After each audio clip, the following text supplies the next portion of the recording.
السلام علیکم ورحمۃ اللہ تعالیٰ وبرکاتہ۔ آج میں آپ کو بتاؤں گا کہ انسان کو کس مقصد کے تحت پیدا کیا گیا تھا اور انسان کیا کر رہے ہیں۔ میں اسی ٹاپک پر آپ سے بات کروں گا۔ میرے ہاتھ میں ایک موبائل ہے اور ہر کوئی جانتا ہے کہ یہ موبائل بنانے والا کوئی نہ کوئی انسان ہے۔ انسان نے اس موبائل کو بنایا ہے اور بنایا کس لیے ہے؟ اس لیے بنایا تاکہ انسان ایک جگہ سے رہ کر دوسری جگہ میں رہنے والے سے بات کر سکے، کال کے ذریعے سے یا میسیج کے ذریعے سے۔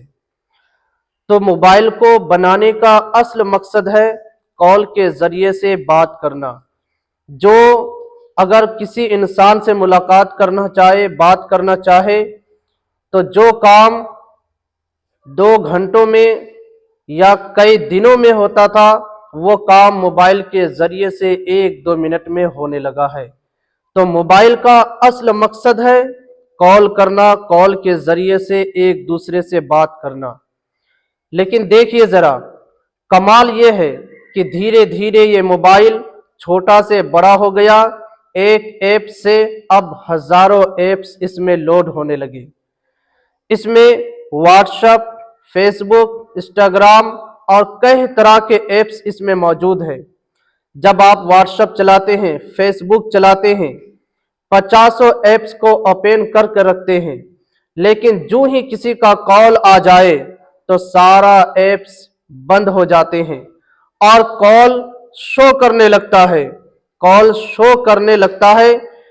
موبائل یہ بتاتا ہے کہ تم جتنے ایپس چلا رہے ہو یہ سب عارضی چیز ہے۔ اس کا اصل مقصد ہے کال کو شو کرنا، کال آنا۔ اس لیے جو ہی کسی کا کال آتا ہے سارے ایپس بند ہو جاتے ہیں اور کال شو کرتا ہے کہ تم مجھے ریسیو کرو۔ انسان کا بنایا ہوا یہ آلہ اپنے مقصد کو نہیں بھولتا ہے کہ مجھے بنایا گیا تھا کس مقصد کے لیے۔ اسی طرح انسان کو بنایا گیا تھا کس مقصد کے لیے، ہمیں یہ جاننا ضروری ہے۔ قرآن مقدس میں اللہ نے ارشاد فرمایا وَمَا خَلَقْتُ الْجِنَّ وَالْإِنسَ إِلَّا لِيَعْبُدُونِ، یعنی انسان کو پیدا کرنے کا اصل مقصد یہ ہے کہ وہ اللہ کی عبادت کرے، اللہ کو پہچانے۔ دنیا میں جتنے کامیں ہیں، انسان جو بھی کام کرتے ہیں یہ سب عارضی کام ہے۔ انسان کا کھانا پینا ہو یا رہنا سہنا ہو یا کام ہو، بزنس ہو، جتنے بھی کام ہیں یہ سب کے سب عارضی ہیں۔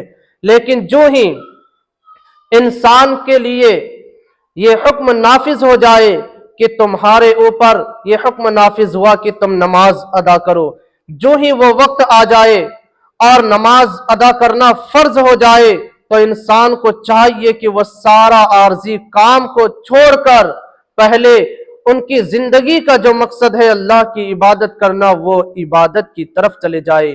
سب سے پہلے وہ عبادت کرے۔ کام کرنا عارضی، جو ہی عبادت کا وقت آئے اسے عبادت کرنی چاہیے۔ جس طرح موبائل اپنے مقصد کو نہیں بھولتا ہے، اسی طرح انسان کو بھی چاہیے کہ اس کی پیدائش کے مقصد کو وہ نہ بھولے۔ سارا عارضی کام چھوڑ کر پہلے وہ اللہ کی عبادت کرے۔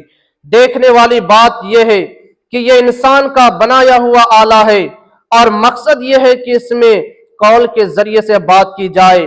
اگر کوئی موبائل میں کال کا پرابلم ہو جاتا ہے، کال نہیں لگتا ہے یا کال آتا نہیں ہے، اس میں ہزاروں ایپس کیوں نہ ہو، لوگوں کے نظر میں وہ موبائل بیکار ہو جاتا ہے۔